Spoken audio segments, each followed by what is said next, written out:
जैसे कोई तो बेटे बेटियां की खातिर दुखी, किसी का बेटा सर्विस नहीं लग रहा है या कोई रोजगार नहीं हो पा रहा है तो पिताजी को नींद आती नहीं। राजा जनक और सीता उनकी पुत्री थी, उनका ब्याह कर दिया। राजा जनक को पता था कि उनको वनवास मिल गया और वो जंगल में भटक रहे हैं, 14 वर्ष भटकेंगे, तो वो कर सकता था मदद अपनी बेटी की। राजा था, बहुत ही अच्छा राजा था, बहुत अच्छा धनवान राजा था। तो वहाँ जंगल वहाँ भी थे, अपना बेटी को और दामाद को वहाँ जंगल में बैठा देता कि ले भाई तुम अपने वन में रहो और खाना पीना यहाँ से जाएगा, खूब सुविधा दे सकता था। लेकिन नहीं, रावण के साथ युद्ध हुआ तब भी जनक ने कोई एक्शन नहीं लिया, होली खेलन लग गया, खुशी मना ली, क्योंकि भगवान के नाम बिना खुश जीव नहीं हो सकता। आज किसी का ब्याह हुआ है, 1 साल भीतर लड़का हो गया, फिर खुशी मनाई, पहले ब्याह की खुशी मनाई, फिर लड़का होने की मनाई और खूब बधाई बांटी और खूब जो है ना पार्टियां दी। और 1 साल बाद से लड़का मर गया, बता के खुशी हुई, टक्कर मारे सारा कुंबा, रो राट माच रही है। जो पहले खुशी की पार्टी खाने आए थे आज रोने आ रहे हैं उसको। तो परमात्मा हमें यही याद दिलाते हैं कि हम उस परमात्मा को भूलकर अपने ही रंग में रंगे हुए। तो कहने हैं हम राम नाम की होली वाले, जो राम नाम का जो रंग है इसमें होली खेलेंगे, भक्ति वाली के रंग में, और इसके रंग में होली खेलेंगे, फिर कोई आपत्ति नहीं आओगी हमारे ऊपर, आने ना दे परमात्मा। तो वो फिर असली होली है। फिर उसके लिए क्या बताते हैं कि उस राम नाम की होली में कितनी कीमत है, हमें कितना लाभ है। एक श्वास की कीमत कितनी है कि 14 लोग तो का सौदा करे, दूसरे पलड़े में धर दे, और एक श्वास की कीमत एक पलड़े में, तो भी श्वास की कीमत अधिक है। और ऐसी अनमोल पूंजी को तुम बर्बाद कर रहे हो। क्या बताते हैं, उमदा चोला बना अनमोल आए लगे दाग पे दाग रे, 2 दिन की गुजरान जगत में क्यों जले बिरानी आग रे। कितना सुंदर शरीर आपको दिया है और इसमें एक श्वास की कीमत कितनी है, और हमने कितने श्वास बर्बाद कर दिए।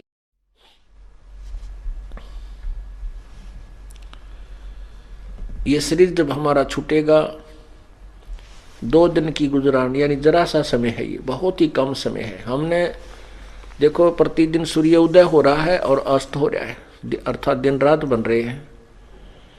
और जो आज 70-80 साल के हो गए उन्होंने भी यही देखा है, शाम ने सो गए, तड़के उठ कर काम लाग गए, खाना खाया, फिर धंधा पीटा, फिर खाया, फिर पी पढ़कर सो गए, फिर उठ गए, फिर पढ़कर सो गए, फिर धंधा पीटा। कोई बुरा देखे, कोई बुरे दिन देखे, कोई अच्छे दिन देखे, और ये जीवन संत हो गया, इस जीवन का अंत हो गया।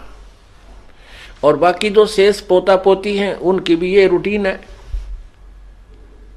ये कोई जीवन होया? ये क्या क्या व्यवस्था है ये यहाँ के गंदे लोग की, इस काल के लोग की। परमात्मा हमें याद दिलाते हैं, ऐसे लोक में चलो जहाँ दिन रात ही नहीं है, वहाँ आयु का कोई हिसाब ही नहीं है, और वहाँ पर यहाँ से ज्यादा सर्व सुख है। उस लोक को छोड़ करके तुम इस गंदे लोक में आ गए, या बिरानी आग में जल रहे हो। इस बिरानी आग में जल रहे हो जैसे कोई तो बेटे बेटियां की खातिर दुखी, किसी का बेटा सर्विस नहीं लग रहा है या कोई रोजगार नहीं हो पा रहा है तो पिताजी को नींद आती नहीं, माँ को चिंता, शादी ना होती है तो चिंता। और कहने का भाव ये है परमात्मा का कि इन बच्चों का जो संस्कार है वो भगवान ने पूर्व निर्धारित कर रखा है। ना तेरे रोन पीटने तो कुछ हो, ना तेरी चिंता तो कुछ हो, तो कितना ही इनके लिए संग्रह कर ले, मान ले 2 नंबर का धंधा करके, और बच्चों को सेठ बनाने के लिए इतने माया जोड़ दी,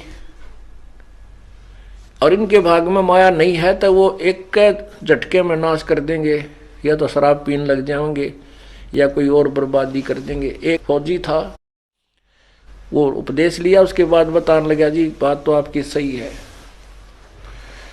उसने बताया कि मैं कुछ ऐसी पोस्ट पे था, फिर वहां भी कुछ ऐसा धंधा कर लिया, पैसे खूब जोड़ लिए,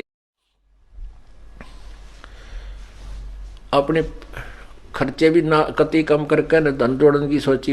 एक का बेटा था और इसको जो है मेरा बेटा दुखी ना हो जाए इसके लिए मैंने अपने तन पर भी सरकारी कपड़े पहने और निशमाए सारी उम्र के हो गए एक आधा रिश्तेदारी में जाने के लिए। कहने का यह भाव ये था उसका कि मैंने खर्च अपने लिए ना करके बच्चे को सुखी बनाने के लिए, धनवान बनाने के लिए बहुत पैसा इकट्ठा किया।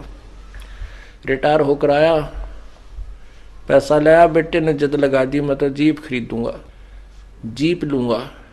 मैंने कहा भाई जीप नहीं, क्योंकि इकलौता बेटा कदे एक्सीडेंट हो जाए, योडर पर जिद ज्यादा कर ली, उसको जीप लेकर दे दी। 1.5-2 लाख की आया कर। वो बिठावा साथिया ने और बकवाद करता, अंडा दारू पीवे। वो पैसा जो था वो उसमें ला दिया कि उसने बिजनेस शुरू कर दिया, उसमें लगा दिया, उसका एक्सीडेंट होगा छोरे का, लड़का मृत्यु को प्राप्त हो गया और पैसा सारा बर्बाद हो गया। अब हम 9 बिरानी आग जलते हैं, जो बच्चों के संस्कार हैं वो उनको मिलेंगे, उनसे ना आप कम कर सकते ना ज्यादा कर सकते। हम इसीलिए चिचड़ हो रहे हैं इन बच्चों के लिए, इसलिए दुखी हुए रहते हैं कि कहीं न्यू ना हो जाए, ऐसा ना हो जाए, क्योंकि हमें ज्ञान नहीं।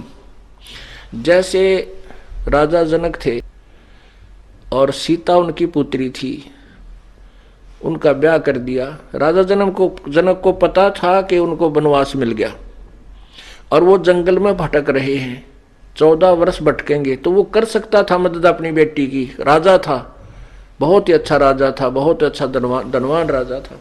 तो वहां जंगल वहां भी थे, अपना बेटी को और दामाद को वहां जंगल में बैठा देता कि ले भाई तुम अपने वन में रहो और खाना पीना यहां से जाएगा, खूब सुविधा दे सकता था। लेकिन नहीं, वो विद्वान था, वो ज्ञान भगवान के विधान से परिचित था कि बच्चे की किस्मत के साथ वो खुद संघर्ष करेगी, हम उसकी कुछ मदद नहीं कर सकते और ना ही ऐसा हमें करने में कोई लाभ होगा। रावण के साथ युद्ध हुआ तब भी जनक ने कोई एक्शन नहीं लिया कि जैसे इनके कर्म है ये आप निपटेंगे, और वैसा ही हुआ। जनक ने मदद ना करी तो भी सीता का जीवन जैसा था वैसा ही प्रफुल्लित हुआ।